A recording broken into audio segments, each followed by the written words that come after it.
Ní a chamise meach go placement chiad trep am cléing óch mé doscar is seú ceirta mé bhí géanú fi mé rah mé óhasach néirehs mé geáin. agus choí mis an chlasacham sé clasacóce bhacham bheit cór is fichiid sa déacham bheit tóraachcha agus fémalach gannachcha go mór agus me cléing ó déha mé dhéanú.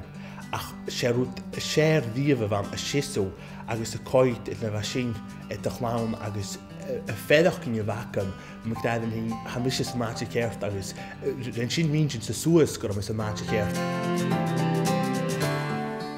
sé rud go mai éileach a han a chiaadú a hadáils deach an is goharis na scóil an sa hain drasta ha go mór. Is charú mé riamh an scóil sin teir sé. Caiime se go scóil má beic so bheit léhéid chud began dí hé go larm. Ach ha fás go má cláisteris agus mar a ha fás eolach a chláns na tíide an ha cóide fatan is mó at ha dulh get a hand a chiad seachcin chuí éigeil a bheith orst.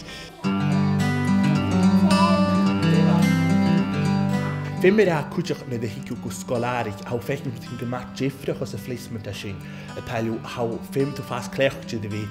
bhhains hat de bhún is a go tré mat hat rug an doile there was accidents féach go fé mé plédó féim do bh mai a chuúla se a rud agus cúteach féime tú tíach gá sios agus a bhí cluichá bheha agus teach bhí géisteach den rutan hat a grás nó rutan hatéine gur a bhí giúsacha.